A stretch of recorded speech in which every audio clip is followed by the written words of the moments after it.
Well, hello everybody. It's Brother Todd with your Victory Minute. I hope you guys are all having a good day today. I want to jump right in with you this morning, talk to you about a verse of scripture that's been in my mind today.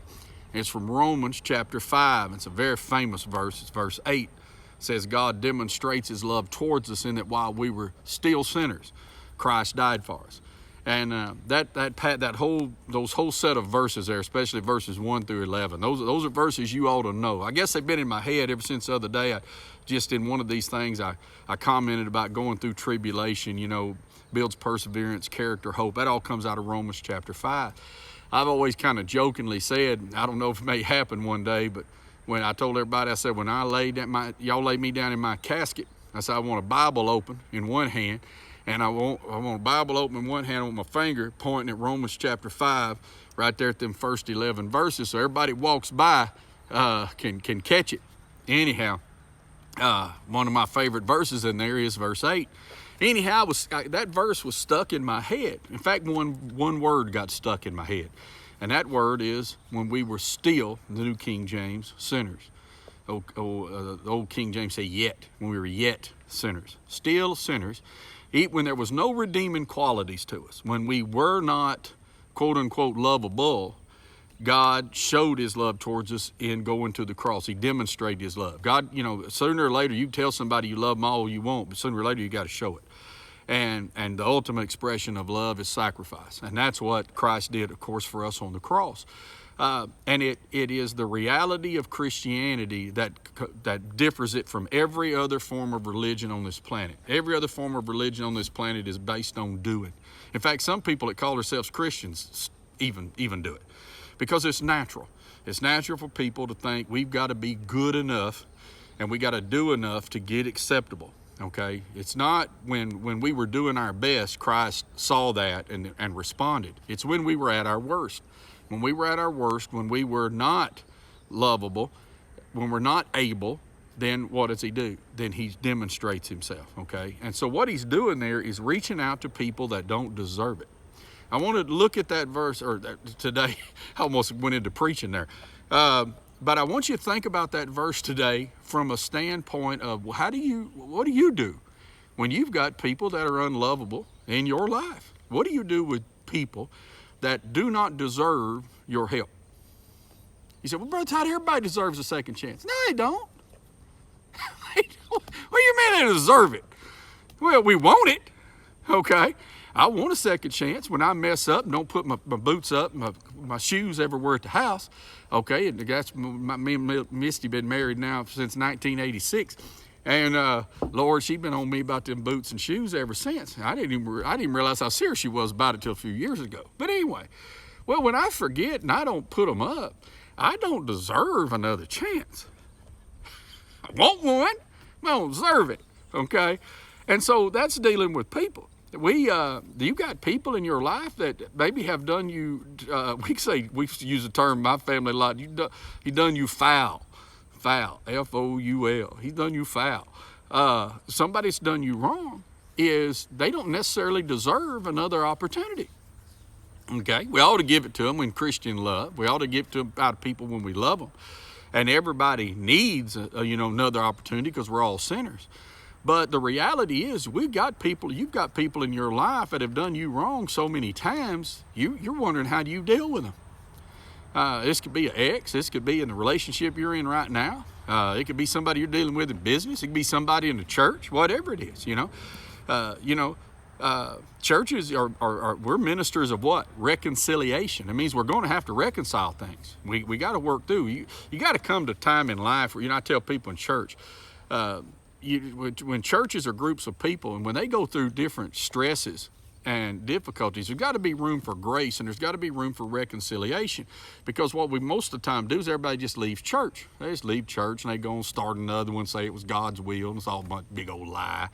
I remember one time I was active in the denomination. They're so happy for all the new churches got started in Texas. My God, all of them come out of a church split. It's the weirdest thing you ever seen in your life. They was all happy about new churches. I was sitting there thinking, my God, nobody can get along. Anyhow, what do you do with people when they're in that position of they're still sinners? and they in some way or another start making an approach back at your life. This could be a friend, an ex, whatever. It's like I was just saying. Well, what do you do? Well, one, you have to deal with them the same way that you want God to deal with you. Okay? One of the fundamental principles of dealing with the Lord, he said, whatever measure you use with other people, the same measure I'm going to use on you. So if you're willing to give grace to people, then he's going to be willing to give grace to you. And if you judge somebody harshly, he's going to judge you harshly. And you say, well, Brother Todd, I don't agree with that. Well, you take it up with the man that said it. Because he said it. He meant it. Whatever measure, how you deal with people, how you treat people. If you're an oppressor, you're going to get oppressed. Just hold and watch. So anyhow, without getting too preachy with you. So what do you do? What do you do with somebody where you have to have a healthy boundary? Some people need boundaries. You know, there's people, I love them in Jesus, but I don't trust them. You say, well, Brother Todd, that's contradictory. No, it ain't. I can love you in Jesus. Let me tell you what, you come up to my house, steal my chainsaw one day. And I let you back around and we start trying to build a relationship and you steal my truck next time. Well, the next time you come around and I hold the door open for you, I'm going to have people watching you. It's just a healthy boundary. But here's the thing, I'm going to hold the door open. I'll hold the door open. Some people, you can't even reach out to them anymore. It'll get so bad and they'll be so obstinate and sinful over the whole thing. I've had to pray this many times in my life to God, Lord, I want to help them. But it's obvious that if you're going to help them now, it's somebody else that's going to have to, because I've gone my 2 miles with them. I can't do anything else. It's not even productive anymore. But you can still hold open a door and you can hold out hope that somebody's going to turn. And when they start looking like they're turning, even if you think they're lying through their teeth, you've got to be willing not to prejudge it. Just give them an opportunity to prove it. Now, you said, Brother Todd, my ex show up. He'll tell the biggest lie. He'll tell the stories, man. You'll think I told a lot of people. Okay, let him talk and then let him start proving it. And let him be the same guy in 6 months. Because time will tell. But you don't have to just X them off. You don't have to just get them away. Now, if it's somebody, that's hurting you, trying to hurt you, then you've got to use good judgment. And you just keep it with you and God and say, Lord, I don't want no malice on him. I don't want you to strike him with lightning bolts. I don't want you to eat him up with cancer. But Lord, I'm going to have to see this person has changed over a long period of time before I'm willing to show them any kind of letting them get back in my life. And if you're trying to protect you and other innocent people, that's what you got to do. Okay, I want you to understand where I'm coming from here. Okay, when I say leave a door open for them, but what I mean is to leave room for God to change that person. And even if you never have a relationship with them again, you can live without malice in your heart towards them, okay? Second thing is, how would I put it? When somebody begins to change, don't harshly judge their turn. I see this a lot in people. They'll come back up, even to church. So they'll come to church and they've messed up. And somebody will say, boy, so-and-so's doing good. And I have 5 people roll their eyes. Yeah, right. Yeah, right. Well, see, they've not allowed any opportunity for God to move in their life. And they're so convinced that person has not changed and can't change, that they never give them a chance. I guess that's what I'm trying to say. You got to be willing to give somebody a chance. And then when they do change, acknowledge it. Be one of the people that builds them up. Be one of the people that recognizes God changed us, God changed me, and God can change them. In our Christian lives, there's got to be room to lift somebody up. Maybe that's what I'm trying to say. Be willing to be one of the people that helps lift somebody up when God's obviously changing them. And God's obviously changed them. Don't wait on perfection. Look for little steps. I got to look. My youngest grandson's name's Truett. Well, when Truett started walking, we celebrated every shaky step he took. Now, quite frankly, it's just if you look at one human being trying to traverse across the floor, he was doing a pretty bad job of it. Okay, he was teetery and he couldn't walk backwards and he was flipping off side to side and he'd fall down pretty regular. Frankly, it was a pretty poor job of walking. You following me? But he was getting there. He walks better now than he did then. He can't run across the yard like his big brothers right now. Why? Because he hadn't arrived there yet. Okay, but when he runs, he got one arm going one way and one arm stays down straight. It's the weirdest looking thing you ever seen. Boy, he just getting it across the yard. I'll be hollering, oh, look at him run, right? Frankly, his older cousins come over, okay, Caleb, boy, I'm telling you, they're running through, jumping through the trees.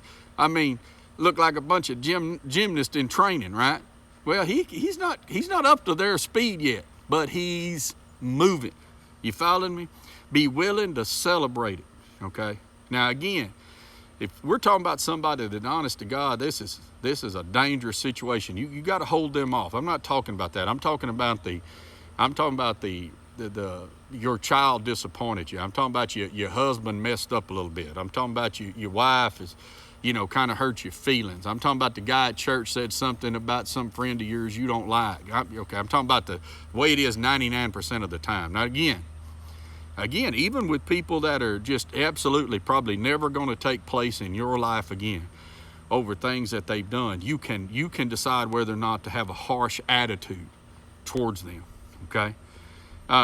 You let God judge it. Let God have vengeance, okay?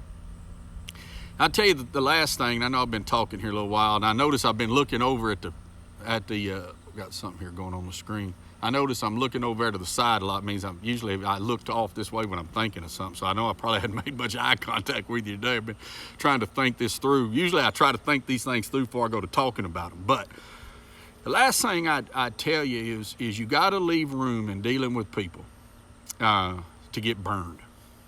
I don't know no other way of putting it. You got to leave room to get disappointed. Love, you got to be willing to let love cost you something. If you don't, you'll never really love. Love makes you vulnerable. And you've got to be willing to, if they go south, if the whole thing goes bad, then it's just going to burn. It's going to be disappointing. There's no way around it. God loves us. He demonstrated his love towards us, and yet most people reject the love of Christ. It hurts, but it doesn't stop God from demonstrating. It doesn't stop God from calling out. The only way you can love somebody is to make yourself vulnerable to them. If you will not make yourself vulnerable with your wife, you don't love her. You're not going to express real love. You'll never know the real depths of love. You can't, because they're tied together. I almost said like hook and sinker. I mean, they're tied together. And a lot of people will let people back into their life, but they're so guarded, they live miserable. You got to be willing, if you're going to take him back, honey, you got to be willing to love him unconditionally. And while, you got to let him prove himself, and you got to have healthy boundaries. At the end of the day, he may disappoint you again. And if you can only let them back in your life, if you can guarantee that you're not going to be disappointed, you're better off just not even having the relationship, because it'll never be authentic and it'll never be deep. It's just a reality. To love means you make yourself vulnerable. Look at what Christ did for us and look at how people treat him, talk about him. And yet he calls out. You follow me? It's just part of it. Love comes along first, trust comes along first, easily. And then once somebody's hurt us, trust has to be rebuilt. But even while you're rebuilding it, if you're the one that's doing the restoring, you're also the one that's apt to be burned again. You say, Bro Todd, I don't want that. I know you don't like it, but the what do you put it? Going blank here. But the outcome of living like that, I can't remember the word I want to use, but the outcome of living like that is you live without love. I got no desire to live on this planet without love. So I'll open myself up to get scorched. You got to open yourself up to get lied to. There's people I've restored back in church and things like that, turned right around, and leopard didn't change its spots. And okay, I gave the opportunity, and I still got a door open, and we'll see what happens. But I'm not going to live on this planet devoid of love. Love is one of the greatest things God ever gave. In fact, in that very same chapter, it says that God, through the Holy Spirit, poured out his love into us. I am not going to take what God has poured into my life and not use it, not have it, not enjoy the blessings of it just because some people go sorry. You're going to have it happen. You're going to get lied to. You're going to get cheated on. Things are going to turn south sometimes. But you know what? You can walk in it like God does, and you can have peace in your life, and God can instruct you and help you and give you the capacity to forgive, and you'll be amazed at how many people God puts back in your life. I got people in my life that straight betrayed me, stabbed me in the back years ago. Right now, some of the best friends I got, because God restored it, God blessed it, and God gave it. Took time, takes effort, but you know what? It's worth it. Anything you love is worth working for. Anything you love is worth fighting for. And do it like Jesus does. Anyway, sorry to ramble on so long. Hope y'all have a really good day, and I hope this helps maybe one or two of y'all. Bye-bye.